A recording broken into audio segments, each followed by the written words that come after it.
हम झारखंड में एनआरसी लागू करेंगे, घुसपैठियों को चुन चुनकर बाहर निकाला जाएगा, शिवराज सिंह चौहान। दरअसल आपको बता दें कि झारखंड में सियासी चहलकदमी तेज हो गई है। ऐसे में केंद्रीय मंत्री और भाजपा के चुनाव प्रभारी शिवराज सिंह चौहान ने कहा है कि झारखंड में राष्ट्रीय नागरिक रजिस्टर एनआरसी लागू की जाएगी और घुसपैठियों को चुन चुनकर बाहर निकाला जाएगा। मध्य प्रदेश के पूर्व सीएम शिवराज ने कहा, भाजपा का विस्तृत घोषणा पत्र आने वाला है। ये चुनाव केवल किसी को मुख्यमंत्री बनाने का नहीं है या किसी पार्टी को सत्ता दिलाने का चुनाव नहीं है। ये चुनाव झारखंड को बचाने का चुनाव है। रोटी, बेटी और मिट्टी, इन तीनों की रक्षा करना हमारा संकल्प है। शिवराज सिंह चौहान ने आगे कहा, बांग्लादेशी घुसपैठियों के कारण झारखंड की डेमोग्राफी तेजी से बदल रही है। संथाल परगना में कभी आदिवासी आबादी 44% से ज्यादा थी, लेकिन अब घटकर 28% रह गई है। इन घुसपैठियों के कारण बाकी आबादी भी प्रभावित हुई है। भारत की धरती पर जिन्होंने जन्म लिया है वो सब हमारे अपने हैं, लेकिन यहाँ घुसपैठ तेजी से जारी है क्योंकि वोट बैंक के लालच में हेमंत सोरेन की सरकार, गठबंधन की सरकार उनको यहाँ घुसवा रही है, उनके आधार कार्ड बनवा रही है, वोटर लिस्ट में उनके नाम लिखवा रही है।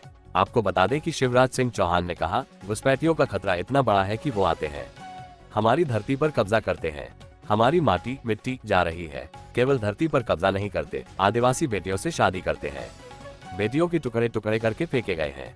कई बेटियों को जाल में फंसाकर उनसे शादी किया गया, उनके नाम पर प्रॉपर्टी खरीद रहे हैं, उसके मालिक बन रहे हैं, बेटियों से शादी करके चुनाव लड़ जा रहे हैं, स्थानीय सरकार पर कब्जा कर रहे हैं। झारखंड में फिर ट्रेन पलटने की साजिश, जॉइंट पॉइंट पर रखा मिला पत्थर, मच गई अफरा तफरी।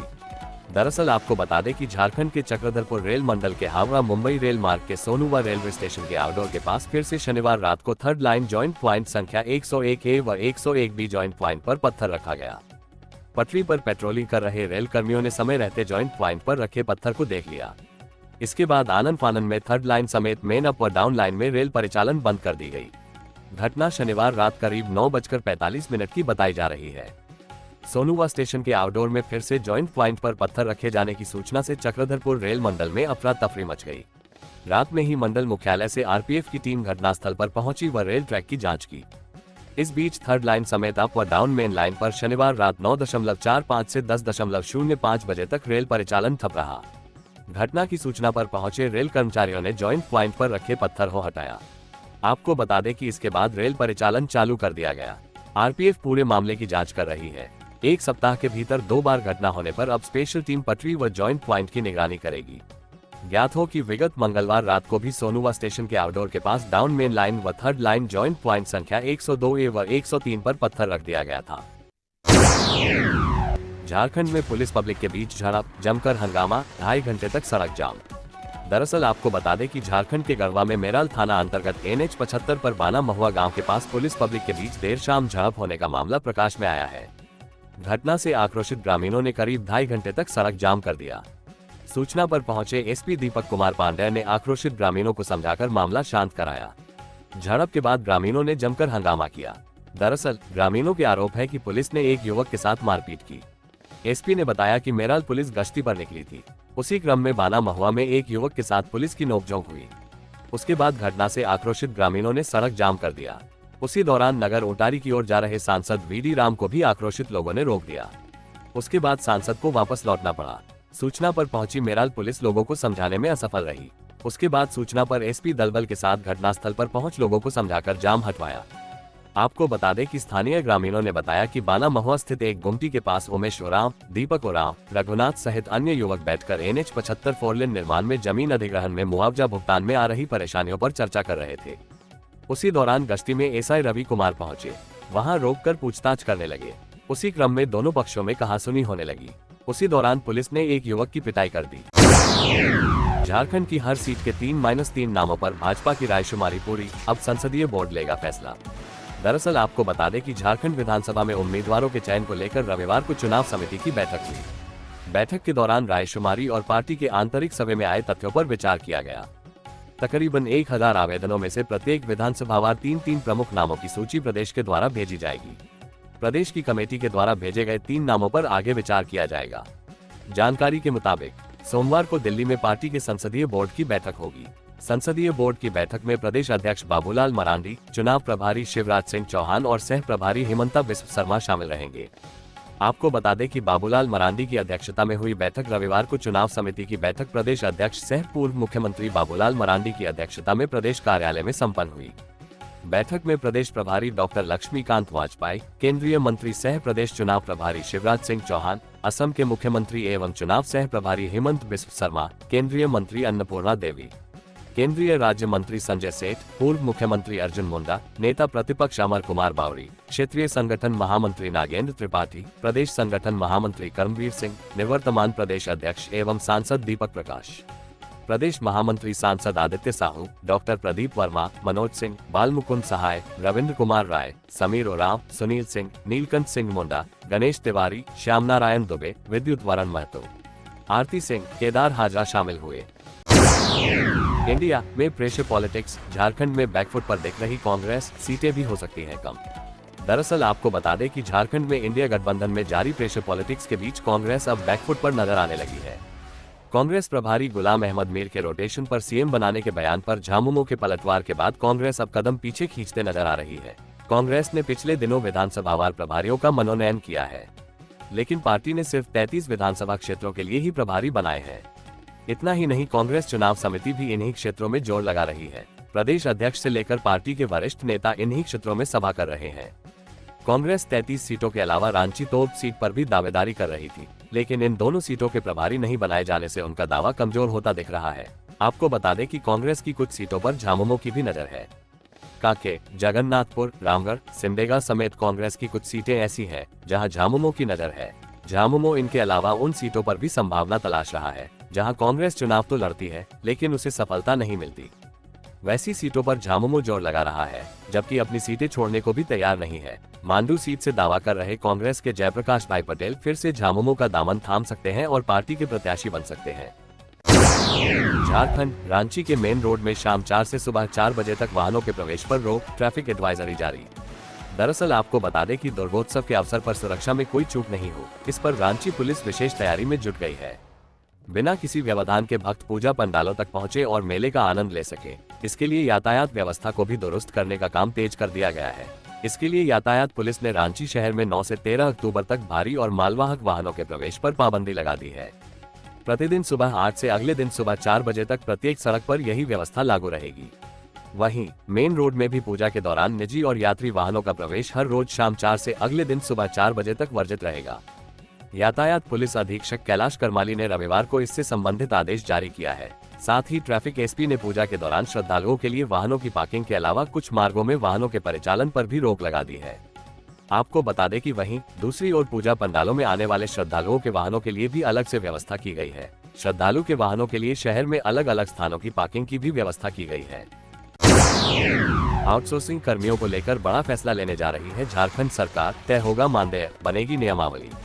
दरअसल आपको बता दें कि आउटसोर्सिंग के माध्यम से काम कर रहे हजारों कर्मियों को मानदेय समेत अन्य सुविधाओं देने की दिशा में झारखंड सरकार एक बड़ा फैसला लेने जा रही है। हाईकोर्ट द्वारा दिए गए आदेश और इन कर्मियों की परेशानी को देखते हुए एक प्रस्ताव तैयार किया गया है ताकि इनके हित में नीतिगत निर्णय लिया जा सके। सीएम हेमंत सोरेन की अध्यक्षता में मंगलवार को प्रस्तावित कैबिनेट की बैठक में प्रस्ताव पर स्वीकृति मिलने की संभावना है। प्रस्ताव को मंजूरी मिलते ही आउटसोर्सिंग कर्मियों के लिए सरकार नियमावली बनाने की तैयारी में है। वर्तमान में सरकार के विभिन्न विभागों से लेकर प्रखंड स्तर तक ऐसे आउटसोर्स कर्मियों की संख्या 31,000 से अधिक है। प्रस्ताव को स्वीकृति मिलते ही ऐसे कर्मियों की जवाबदेही तय करने, उनका शोषण रोकने और सम्मानजनक मानदेय समेत अन्य हितों में अहम फैसला लेना संभव हो पाएगा। आपको बता दें कि हाईकोर्ट ने आउटसोर्सिंग के द्वारा विभागों में सेवा लेने के संबंध में पूर्व में एक आदेश पारित किया था। इसी आदेश के तहत सरकार को नीतिगत निर्णय लेना है। सरकार के पास अभी तक कोई भी नीति नहीं थी, इससे कई तरह की प्रशासनिक समस्याएं आती रहती हैं। हाईकोर्ट के आदेश के बाद बीते साल मार्च अप्रैल में सरकारी स्तर पर पहल शुरू हुई थी। सीएम के निर्देश पर वित्त विभाग ने हाल ही में विभागों और उनके अधीनस्थ कार्यालयों से आउटसोर्स कर्मियों का ब्यौरा मांगा था। बता दें कि विभागों में संविदा वाले कंप्यूटर ऑपरेटर को जहां 30,000 मिलता है, वहीं इसी काम के लिए आउटसोर्स को मात्र 12,000 से 18,000 रुपये मानदेय मिलता है। मुख्यमंत्री हेमंत सोरेन से मिला कर्मचारी संघ, जताया आभार। दरअसल आपको बता दें कि विभिन्न कर्मचारी संघों का जत्था रविवार को मुख्यमंत्री हेमंत सोरेन से काके रोड स्थित उनके आवासीय कार्यालय में मिला। झारखंड राज्य एमपीडब्ल्यू कर्मचारी संघ, राज्य अराजपत्रित कर्मचारी महासंघ एवं संविदा अनुबंध एकमुश्त झारखंड कर्मचारी संघ के प्रतिनिधिमंडल ने सीएम से बातचीत की। प्रतिनिधिमंडल के सदस्यों ने राज्य सरकार द्वारा उनकी मांगों को पूरा करने को लेकर हर्ष जताया और मुख्यमंत्री के प्रति आभार व्यक्त किया। प्रतिनिधिमंडल के सदस्यों ने मुख्यमंत्री से कहा कि राज्य सरकार विभिन्न विभागों के कर्मियों सहित सभी वर्ग समुदाय को निरंतर उनका हक अधिकार देने का कार्य कर रही है। इस अवसर पर कर्मचारी नेता पवन कुमार, मंगल हेम्ब्रम व अन्य मौजूद थे। चंपई सोरेन ने अस्पताल से भरी हुंकार, बोले संताल आदिवासियों के सरना स्थल पर किया जा रहा कब्जा। दरअसल आपको बता दें कि झारखंड के पूर्व सीएम चंपई सोरेन ने अस्पताल में भर्ती होने के कारण बरहेट की जनसभा में नहीं पहुंचने पर दुख जताते हुए हेमंत सोरेन के नेतृत्व वाली सरकार पर जमकर निशाना साधा। चंपई सोरेन ने कहा कि 14 अक्टूबर को भोगनाडीह में बड़ी जनसभा होगी, जिसमें मांझी परगना के लोग जुड़ेंगे। सभी को इस सभा में आने को कहा। चंपई सोरेन ने कहा कि संविधान में मांझी परगना व्यवस्था को मान्यता मिली हुई है। यह व्यवस्था बहुत बड़ी व्यवस्था है। इसमें थाने के बड़ा बाबू से ऊपर के निर्णय भी हम लोग व्यवस्था में ले सकते हैं। पूर्व मुख्यमंत्री ने कहा कि कोर्ट के निर्देश के बावजूद राज्य सरकार ने पेशा एक्ट लागू करने की दिशा में अब तक कोई पहल नहीं की है। संताल में आदिवासियों की पूजा स्थल और सरना स्थल पर कब्जा किया जा रहा है। इसे घुसपैठियों से मुक्त कराना होगा। आपको बता दें कि इस मौके पर जेएमएम के पूर्व विधायक लोबिन हेम्ब्रम ने भी बांग्लादेशी घुसपैठ पर चिंता जताई। लोबिन हेम्ब्रम ने कहा कि जेएमएम के चुनावी घोषणा पत्र में झारखंडियों को नौकरी, पेशा कानून, नियोजन नीति, स्थानीय नीति की बात की गई थी, लेकिन सरकार इन मुद्दों पर पूरी तरह से फेल हो गई। जब सरकार को चुनावी वादा की बात याद दिलाई गई तो उन्हें पार्टी से निकाल दिया गया। इसके बावजूद वो चुप नहीं बैठेंगे। संताल आदिवासियों के हित और अधिकार की आवाज को बुलंद करते रहेंगे। छतरपुर में चौधरी या देवी का राज या फिर कोई नया किशोर, जेएमएम को कभी नहीं मिली जीत। दरअसल आपको बता दें कि झारखंड के पलामू जिले में अनुसूचित जाति के लिए सुरक्षित छतरपुर विधानसभा सीट पर जेडीयू की ओर से दावेदारी की जा रही है। जेडीयू के वरिष्ठ नेता उदय नारायण चौधरी की बहन सुधा चौधरी यहां से 2009 में चुनाव जीत चुकी हैं। वहीं वर्ष 2024 के विधानसभा में बीजेपी की सिटिंग विधायक पुष्पा देवी के अलावा रिटायर इंजीनियर गणेश कुमार समेत कई अन्य नेताओं की ओर से दावेदारी की जा रही है। छतरपुर सीट से अब तक जेएमएम को कभी जीत नहीं मिल सकी है। वर्ष 2019 के विधानसभा चुनाव में बीजेपी की पुष्पा देवी ने जीत हासिल की। पुष्पा देवी को 64,127 वोट मिले, जबकि आरजेडी प्रत्याशी विजय कुमार को 37,335 वोट मिले। वहीं 4 बार विधायक रहे आजसू पार्टी उम्मीदवार राधाकृष्ण किशोर को 16,081 वोट मिले। इस बार पुष्पा देवी को पार्टी के अंदर ही चुनौती मिल रही है। बीजेपी के कई नेताओं की ओर से टिकट की दावेदारी पेश की गई है। वर्ष 2014, 2005, 1995, 1985 और 1980 में छतरपुर के विधायक रहे राधाकृष्ण किशोर एक बार फिर से चुनाव मैदान में उतरने के लिए तैयार है। राधाकृष्ण किशोर ने 2019 में भी आजसू पार्टी टिकट से चुनाव लड़ा, लेकिन उन्हें करीब 16,000 वोट मिले। इस बार आजसू पार्टी और बीजेपी के बीच तालमेल तय है। ऐसे में राधाकृष्ण किशोर किसी नए ठिकाने की तलाश में है। वो कांग्रेस, भाजपा, आरजेडी, जेडीयू और आजसू पार्टी में रह चुके हैं। आपको बता दें कि छतरपुर विधानसभा सीट पर इस बार जेडीयू की ओर से भी दावेदारी की जा रही है। वर्ष 2009 के विधानसभा चुनाव में जेडीयू की सुधा चौधरी को जीत मिली। उन्हें 25,854 वोट मिले, जबकि जेएमएम के मनोज कुमार को 16,108 और कांग्रेस उम्मीदवार राधाकृष्ण किशोर को 15,575 वोट मिले। इससे पहले 2005 के विधानसभा चुनाव में जेडीयू के राधाकृष्ण किशोर विजयी रहे। राधाकृष्ण किशोर को 39,669 वोट मिले, जबकि दूसरे नंबर रही आरजेडी की पुष्पा देवी को 23,234 वोट मिले थे। निर्दलीय चुनाव लड़ने वाली सुधा चौधरी तीसरे नंबर पर रही। उनको 10,399 वोट मिले थे।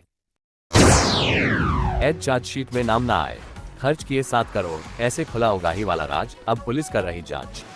दरअसल आपको बता दें कि झारखंड की राजधानी रांची के पंडरा थाने में एक अजीबोगरीब मामला सामने आया है। यहाँ ईडी की चार्जशीट में नाम न आने के लिए पैसे की लेन देन का मामला दर्ज हुआ है।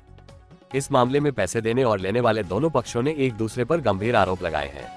एक पक्ष के संजीव कुमार ने एक वकील पर पैसे ऐंठने का आरोप लगाया है। वहीं दूसरी ओर वकील सुजीत कुमार ने संजीव कुमार और उनके साथियों पर अपहरण और मारपीट का आरोप लगाया है। जानकारी के मुताबिक ईडी की चार्जशीट में नाम न आने के लिए एक पक्ष द्वारा 70 लाख रुपए दिए गए थे। साथ ही रांची के कई सीओ द्वारा भी करोड़ों रुपए दिए जाने की खबर है, लेकिन करोड़ों रुपए देने के बावजूद ईडी की चार्जशीट में नाम आने के बाद मामला बिगड़ गया और पैसे वापस मांगे जाने लगे। इसके बाद दोनों पक्षों ने एक दूसरे पर आरोप लगाते हुए थाने में एफआईआर दर्ज कराई है। सूत्रों के मुताबिक पैसे देने के बाद भी जब ईडी की चार्जशीट में नाम आ गया तो संजीव कुमार ने संजीत कुमार से पैसे वापस मांगे, जिस पर वकील ने पैसे न होने के एवज में 54 चेक काट कर दे दिए। साथ ही अपनी गाड़ी भी पैसे के बदले दे दी और एक एग्रीमेंट बनाया। ये सारी घटना 2 अक्टूबर को हुई। उसके बाद 3 तारीख को वकील संजीत कुमार पंडरा थाने पहुंचे और उन्होंने संजीव कुमार और अन्य लोगों पर अपहरण और मारपीट का आरोप लगाते हुए मामला दर्ज कराया। आपको बता दें कि जानकारी के अनुसार रांची के कई सीईओ से ईडी में नाम न आने के एवज में लगभग 7 करोड़ रुपए वसूले जाने की खबर है। वहीं संजीव कुमार ने भी इस मामले में एफआईआर दर्ज कराई है। इस तरह दोनों पक्षों की ओर से पंडरा थाने में मामला दर्ज किया गया है। फिलहाल पुलिस पूरे मामले की जांच कर रही है और कुछ भी कहने से बच रही है। मंत्री बन्ना गुप्ता के खिलाफ फर्जी यौन शोषण पर वायरल, पुलिस जांच में जुटी। दरअसल आपको बता दें कि झारखंड की सरकार के मंत्री बन्ना गुप्ता के खिलाफ यौन शोषण से जुड़ा एक फर्जी एफआईआर का लेटर सोशल मीडिया पर जोरों से वायरल हो रहा है। इस लेटर को रांची पुलिस ने फर्जी बताते हुए कोतवाली थाने में मामला दर्ज कर लिया है। रांची के सिटी एसपी राजकुमार मेहता ने वायरल हो रहे एफआईआर के लेटर को लेकर स्पष्ट किया है कि यह लेटर पूरी तरह से झूठा है। इसके माध्यम से मंत्री बन्ना गुप्ता और रांची पुलिस की छवि को धूमिल करने का प्रयास किया गया है। उन्होंने कहा है कि कई व्हाट्सएप ग्रुप में झारखंड सरकार के मंत्री बन्ना गुप्ता से संबंधित झूठी प्राथमिक अंकित किया हुआ लेटर व्हाट्सएप ग्रुप में प्रसारित किया गया है। आपको बता दें कि बताया गया है कि तमाड़ की रहने वाली एक महिला के नाम से फर्जी एफआईआर का लेटर वायरल किया जा रहा है। इस लेटर में मंत्री बन्ना गुप्ता के खिलाफ यौन शोषण का आरोप लगाया है। इसको लेकर सिटी एसपी के गोपनीय शाखा के अमित राय की शिकायत के आधार पर तथाकथित प्रभात और अन्य के विरुद्ध प्राथमिकी दर्ज की गई है। इसको लेकर कोतवाली थाने में मामला दर्ज करते हुए धारा 319, 2, 318, 4, 336, 2, 235, 61, 2 और 66 IT एक्ट के तहत मामला दर्ज किया गया है। चंपई के जाने के बाद झामुमो ने कोल्हान में झोंकी ताकत, हेमंत सोरेन ने बनाई नई रणनीति। दरअसल आपको बता दें कि पूर्व मुख्यमंत्री चंपई सोरेन के भाजपा में जाने के बाद झामुमो ने कोल्हान में पूरी ताकत झोंक दी है। मुख्यमंत्री हेमंत सोरेन इस दौरान 5 बार कोल्हान का दौरा कर चुके हैं। इस दौरान उन्होंने सभाओं को संबोधित किया। इन सभाओं के माध्यम से झामुमो समर्थकों एवं कार्यकर्ताओं को एकजुट रहने का संदेश दिया। विधानसभा में कोल्हान प्रमंडल के चुनावी लक्ष्य को निर्धारित किया। साथ ही गम्हरिया, चाईबासा, घाटशिला, डोबो, बालिगमा में सभाओं को संबोधित कर चुके हैं। प्रत्येक सभा में हेमंत ने भाजपा के मिला क्या के जवाब में दिया क्या पूछ रहे हैं। योजनाओं का शिलान्यास और उद्घाटन भी धले से कर रहे हैं। साथ ही कल्पना सोरेन ने भी मंड्या सम्मान यात्रा के माध्यम से झामुमो के वोट बैंक को साधने की कोशिश की। वहीं सरायकेला में कई ऐसे झामुमो नेता थे जो चंपई के कारण आगे नहीं आ पा रहे थे। वे भी झामुमो के लिए खुलकर काम करने लगे हैं। मालूम हो कि कोल्हान में भाजपा के पास एक भी सीट नहीं है। ऐसी परिस्थिति में चंपई के भाजपा में जाने के बाद राजनीति की शून्यता को तलाशने के लिए सभी विधायकों को लगातार कार्यक्रम आयोजित करने का निर्देश दिया गया है। राज्य सरकार की जनकल्याणकारी योजनाओं को लोगों तक पहुंचाया जा रहा है। आपको बता दें कि मुख्यमंत्री से लेकर कल्पना सोरेन व अन्य विधायक नेता भाजपा पर राज्य को तोड़ने का आरोप लगा रहे हैं। एक तरह से ये कहें तो झामुमो ने कोल्हान फतह के लिए अपनी पूरी ताकत झोंक दी है। पूर्व मुख्यमंत्री चंपई सोरेन से कोल्हान में मुख्यमंत्री हेमंत सोरेन के दौरे को लेकर पूछे जाने पर उन्होंने कहा कि मुख्यमंत्री हैं तो कहीं भी आ जा सकते हैं। कहां कब कितनी बार जाना है यह मुख्यमंत्री का अधिकार है। इस बारे में विशेष कुछ नहीं बोलना है, जनता सब देख रही है। पीएम मोदी ने चंपई सोरेन को किया फोन, स्वास्थ्य का पूछा हाल तो पूर्व सीएम ने दिया कुछ ऐसा जवाब। दरअसल आपको बता दें कि प्रधानमंत्री नरेंद्र मोदी ने आज सुबह पूर्व सीएम चंपई सोरेन को फोन कर उनके स्वास्थ्य के बारे में जानकारी ली। पूर्व सीएम ने उन्हें बताया कि चिकित्सकों के अथक प्रयास और आम लोगों की दुआओं से अब वे काफी बेहतर महसूस कर रहे हैं।